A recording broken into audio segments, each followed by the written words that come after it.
What's up, everybody? Welcome back to another episode of Matinee Rewind. You know, it's your boy Manny here, and today I'm going to answer the question, who is Guy Ritchie? So let me break it down for you.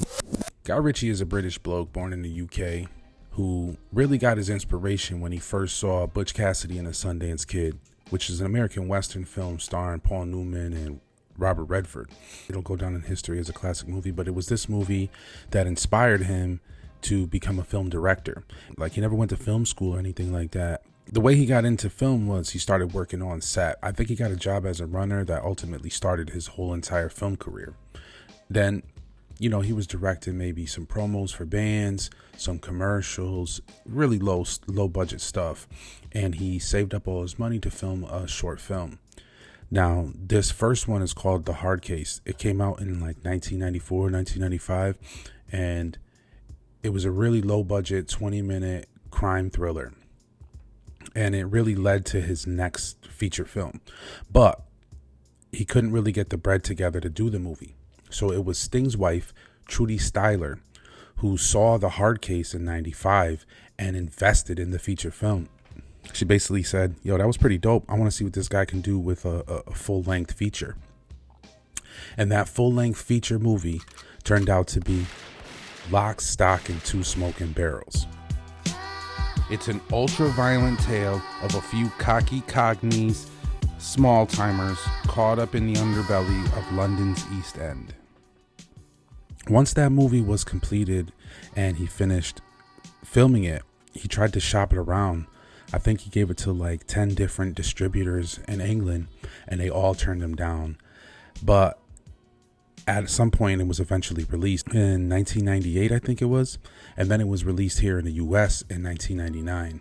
And this film is really what put me on to British gangster movies.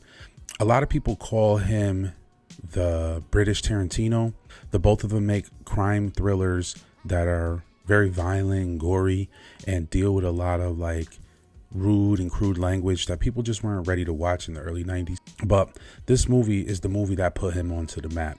Now, not only was it one of the dopest movies to come out of England in a while, it kind of like shocked America too, because it shocked people worldwide because of its dark humor. But it's also known for is launching the careers of some of these dope actors. Guy Ritchie and Jason Statham have had a long lasting relationship, as you'll find out throughout this video.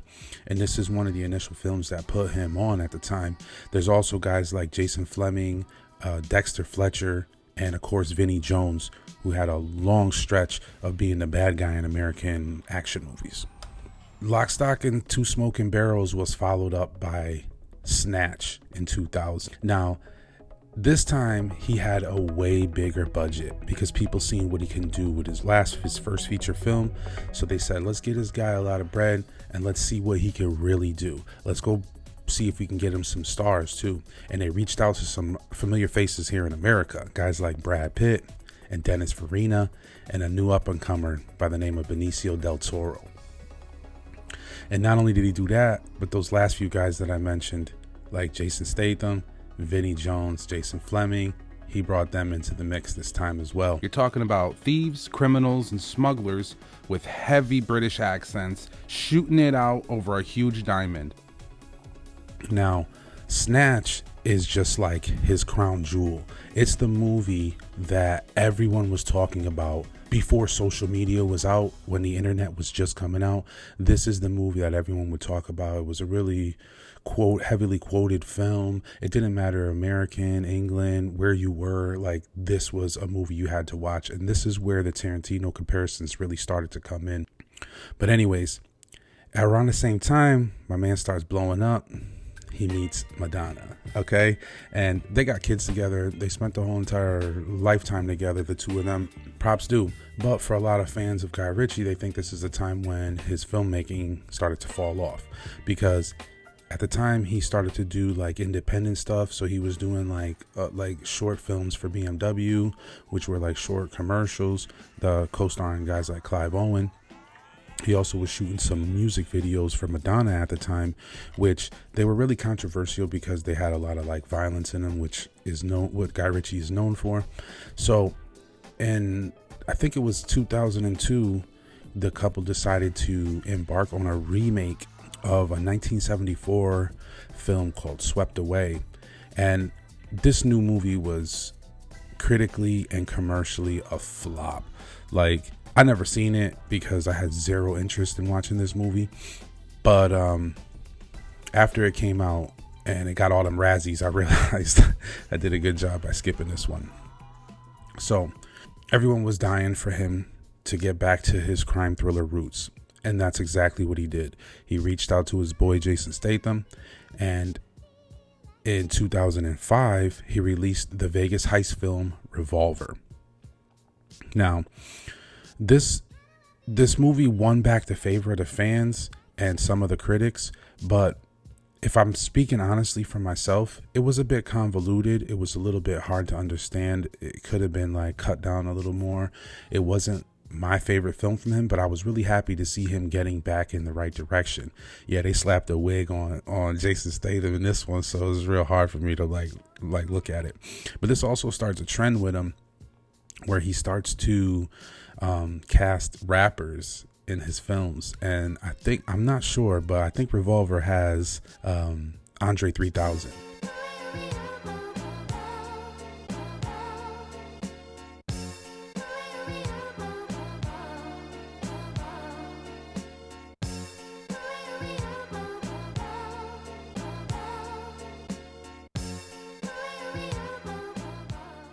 And so here we are, we're back a couple years later. In 2008, he drops Rock and Roller, or as I like to call it, Lock, Stock, Reloaded. It is a true return to the early style, from the camera work all the way to the music. He doesn't stray too far from his underdog youngers against some seasoned geezers. At this point, he was getting attention in America, and this film really like catapulted him. It's the dark comedy, it's the cast, it's everything. But in this film specifically, he launches I won't say launches, because these three actors were working, and one of them, Idris Elba, was already doing The Wire. But really, America didn't know about Gerard Butler outside of Leonidas. So to see that this dude can act, and that he was like, had some good comedic timing, he was kind of a tough guy, you know what I mean? He's got the movie star looks, that he started getting casted in like romantic comedies, and like he was starting to be a leading man after this role. So he owes a lot to Guy Ritchie. Anyways, maybe not. And also you have the dude Tom Hardy. All right. Yeah, Tom Hardy, Venom, all of these movies. After this film, these guys started to become leading frontman actors, you know, guys you would like bank a whole budget on. So this was really good for Guy Ritchie's career at the time. He really was making a good name for himself and starting to gain a lot of attention, especially here in America. So in 2009, Guy Ritchie decides to do a modern take on a classic tale of Sherlock Holmes. He cast an American, Robert Downey Jr., in a lead British role. Traditionally, Sherlock Holmes is a classic detective, and he added in a lot of elements of martial arts. And to be honest, this movie just felt good. Like, I remember going to see this movie and just enjoying the setting, enjoying the film, enjoying the way they didn't take it too serious. So, I mean, a lot of people didn't like it because they want their Sherlock Holmes old and stale and you know, real serious and cross, you know. But the truth is that over here in America, we really dug it, and we were really able to get down with this version of Sherlock Holmes. And it showed with the box office, because this movie went on to make like, I think like $500 million, which immediately made them greenlight a sequel to it, Sherlock Holmes, A Game of Shadows, which I didn't mind the sequel, but I didn't love it as much as I enjoyed the original. It just felt like, okay, yeah, we already did this. I don't really need too much more of this. But one thing you could say from that is that the guys like Robert Downey Jr. and Jude Law, who are really bankable, were really likable characters and really enjoyable in these films. And Guy Ritchie got to like flex his muscle a little bit on doing some different camera work and like CGI and shit like that he really wasn't too fond on using. Right. So after the Sherlock Holmes films, he takes a turn into the spy genre with a remake to the TV series The Man from U.N.C.L.E. Now, this movie stars Henry Cavill and Armie Hammer. And Man from U.N.C.L.E. is a Cold War spy thriller that swaps out the action and the thrills for some boring, handsome guys running around, saving the world, acting like it's a regular Tuesday to them. Not really my cup of tea. To me, it was nothing too special, but I've heard some people say that they think this is Guy Ritchie's best film. I can't believe it, because I'm personally one of those guys that believes the classics are where it's at. But a lot of people do enjoy this film. I can watch it, but I don't find myself ever really wanting to go back to it. But anyways, a lot of the CGI stuff that he did in A Game of Shadows and Sherlock Holmes starts to kind of make its way up to when he decides to do the King Arthur Legend of the Sword in 2017. Now, if I haven't mentioned so far, he's written all of these movies as well as directed them. So the guy really has his hand in everything that he's doing. And this was supposed to be this huge epic in like a Lord of the Rings vein or something like that. And to be 100% honest, it was a fun film. And the parts I enjoyed the most were the Guy Ritchie parts where he's cutting back and they're having conversation. Who's Johnny? Who's it? Where was he? He was on the third, talking a second. And like that fun banter, that was some of the good stuff. And some of the stuff that really fell flat was the dark CGI and the Jude Law character, and they just fell into like Hollywood tropey stuff, and I didn't really love it that much. But overall, the movie was constructed really well, and I think King Arthur was meant for like a younger fan base. And I do think a lot of kids who may be 10, 15 years younger than me really love that movie and enjoy it. But here he is again, taking a classic character and putting a twist on it and setting it in a darker setting with higher stakes, and like I said, making it like a really big epic. So it must have been that movie that turned people on and said, hey, let's go give this guy some super bread and see what he can do with a Disney property. And they took one of my classic favorite animated movies from Disney and they redid it in 2019's Aladdin. Now, there's not much you could say about a film like this. This is a family movie. This is a big tentpole film. This is Guy's first venture into doing stuff like this. This movie is beloved, and it grossed over $1 billion. I believe it's in like the top 35 grossing movies of all time. So there he is. He hit his home run, and after that, I think he was allowed a certain type of freedom to start doing whatever projects he wanted to. When you make a company $1 billion on a movie, then you earn the right to do some stuff. But I bet you if I asked him, he would probably say they still don't really fuck with him like that. So we're gonna skip forward now. In the same year, he releases The Gentleman. Now, The Gentleman is a good example to show you how far Guy Ritchie has come in his crime thriller making days. The comedy is separate from the action, which is not something that he has normally done, where a lot of times his action turns cartoonish in certain spots. He's learned to keep the comedy away from the action while still being funny with having good action happening around you with high stakes of some importance. His best trait is characters. I mean, that's probably where he draws a lot of the Tarantino comparisons. Is this guy will write up a character that you just want to hang out with.